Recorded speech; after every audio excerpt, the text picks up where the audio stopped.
Sveiki visi, kas užstukot. Šiandien toks nelabai ilgas video, sakyčiau. Prasideda šalikų metas.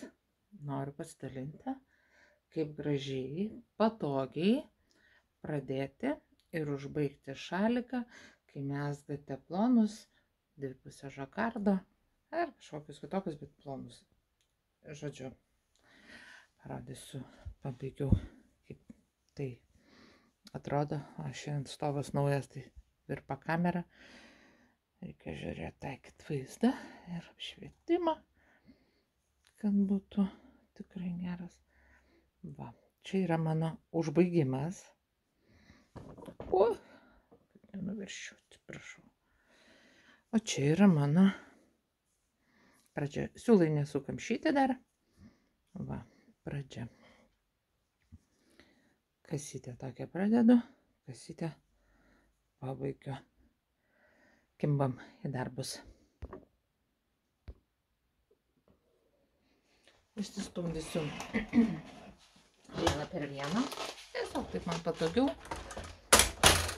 Adatinių tankumas yra 0,0. Stovą pagrindinį panaudojau lempos gamybai, tai dabar kitą pasiėmiau. Patogus atrodo, bet toksai liaunas labai. Tai tikiuosi nenulinguosiu labai. Žiūrėsim, kas čia gausis. Kaip visada padarau sulyginamąją stotelę.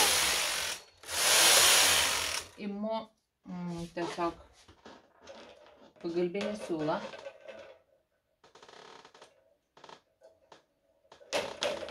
Nes mums reikalinga uždėti yra... O, kaip aš čia nepagaunu galėtų. Dėl to, kad prie kameros tikriausiai. Aš ir turiu akrilaną. Dar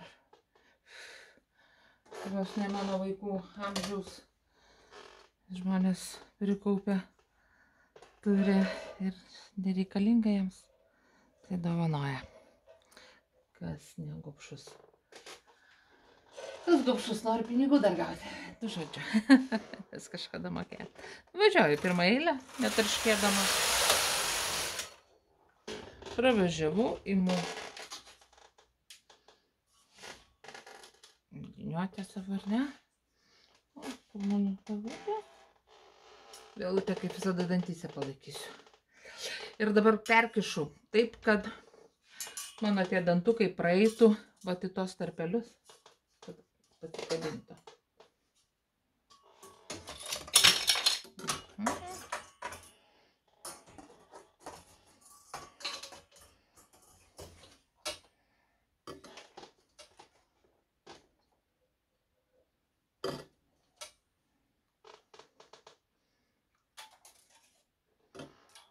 Perkišu vėlutę. Perkišu vėlutę, pasikabinsiu. Bet prieš pasikabinant svorius, tada pažiūrėsiu, kur mano ta kamera ką mato. Pakelsiu aukščiau.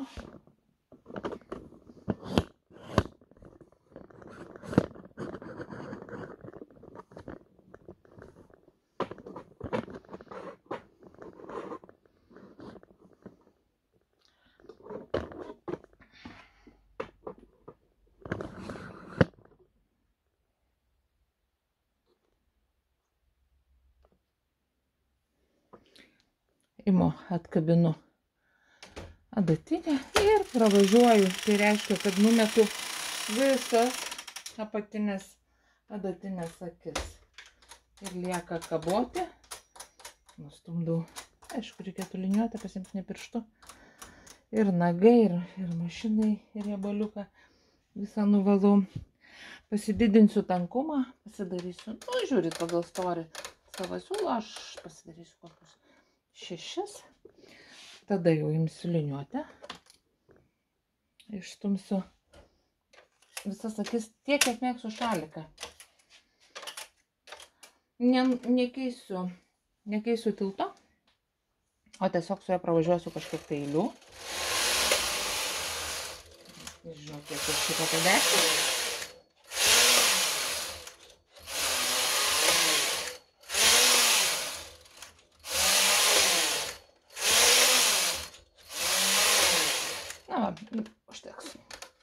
pasididinsiu tankumą, kad paskui man lengviau būtų nuardyti.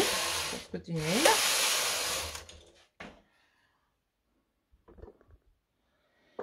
Einam, kur tai mano čia yra.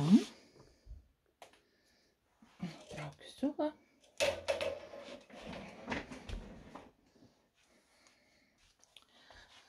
Nuleidžiu adatinės. Neįsvario neužsidėjus dar. O, plepalas. Dabar užtat užsidėsiu. Visai lengviau buvo mašinai mest tą pagalbinį siūlą. 3 kabinsiu didelius svorius, nes mums reikės abiem adatinę mezgant svorio. Molis. Grąžinu tankumą 0. Išstumiu adatas. Tuo pažiūrėsiu, ar mane matot. Ar nelabai.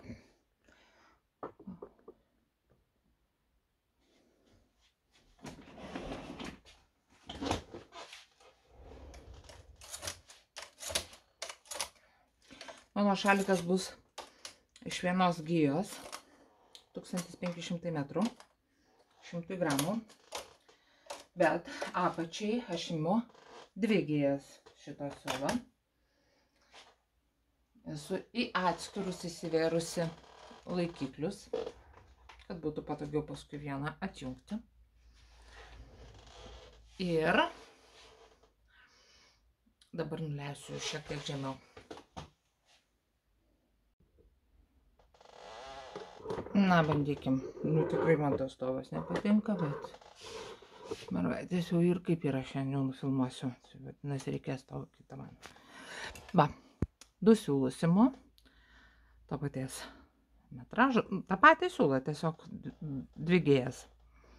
Aš nežinau, kaip kiti ten pradeda kasytę, bet aš visada pirmą pasidarau tokią kilputę. Man tada tikrai stabilu ir saugu, ar ne? Tiesiog tą vat. Pritraukiu, užsikabinu ir pradedu kabinti nuo pirmosios, o taip kasyti. Va, laisvai, neužspaudžiu. Tiesiog dedu tokiu būdu. Ištraukiu. Žinai, kiekvieną adatytę apmezgu. Bet dar kartą primenu, laisvai. Raktinis žodis, ne tikriausiai.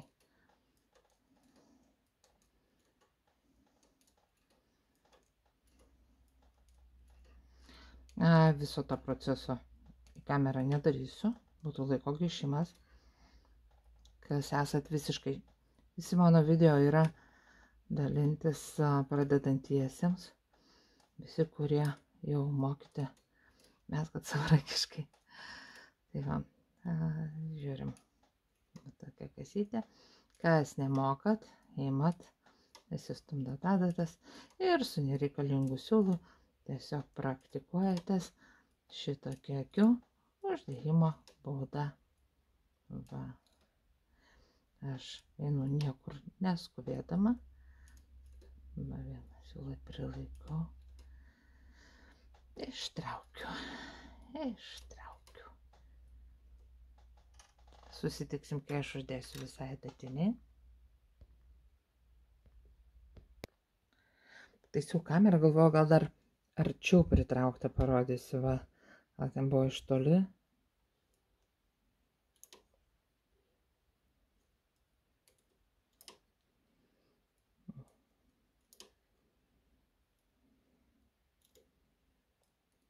Laisvai.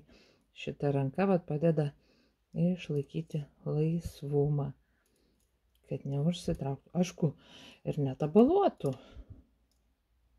Dabar jau tikrai keliauju. Na va, uždėjau.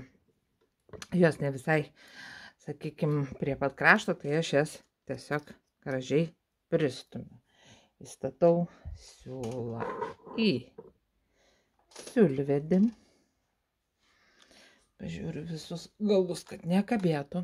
Mano dar kartą primenu, adatinės yra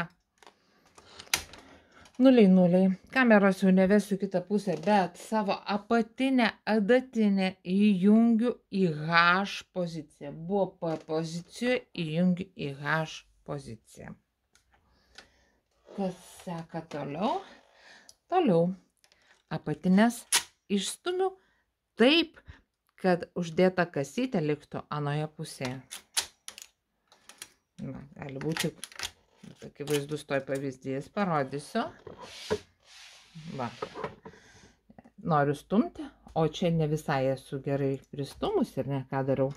Imu tiesiog gražiai ir pristumiu tam ir išstumiu, kad patikrinti, kad man paskui šiau prasidės sujungiamoji eilė. Bus kaip uždėjimas, ar ne, jeigu mes tuo atveju galėtume pravažiuoti, bet nebus vienodi galai. Būtų galima ir tiesiog uždėti akis, pravažiuoti ratu, būtų lengviau, patogiau, bet nebūtų šaliko vienodi galai. Tai čia yra kiekvieno pasirinkimo klausimas. Tikrai nieko neagituoju taip daryti, arba kitaip dalinuosi, kaip darau aš. Viskas, važiuojam pirmą eilę. Įjungta, kad megztų išstumtas adatas. Ir puikiausiai matot, kas užsideda. Taip, ranka pataisau, jeigu kur neprasimezgė, pažiūriu, vis dėlto tankumai dideli. Pagalbinis siūlas buvo didelių tankumų pramegztas. Na, kad neįvyktų mums kokių tai staigmenų, viską pasikoreguojam ranka. Keliaujam, skaičiuką nusinulinu. Tiesiog, kad neužmirščiau. Dabar mano skiriasi apatinės adatinės tankis ir viršutinės. Aš ant apatinės pasirinksiu 3 ir 1 taškelį, o ant viršutinės 2 ir 2 taškelius. Tai nebus 3. Įjungsiu mezgimą ratu. Dabar paspausiu čia ir pakelsiu čia. Tada mano megs dabar pirma viršutinė adatinė, tada megs apatinė. Tai ir vadinasi mezgimas ratu. Ir taip pravažiuosiu 20 eilių. Susitinkam, kai pravažiuoju 20 eilių.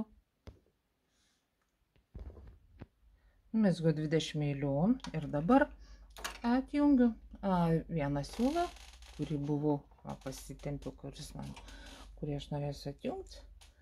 Aš jį tiesiog nukirpsiu. Paskui aš jį baigus mezginį sutvarkysiu, o dabar aš jį patrauksiu žemyn pagalba dekeriuko su kabliuku. Brolis tai man čia įeina. Nežinau, kaip per kamerą, tai visada kas nors eina kitaip negu įprastai. Ir ilgesnį pasidėjusi su dekeriuką.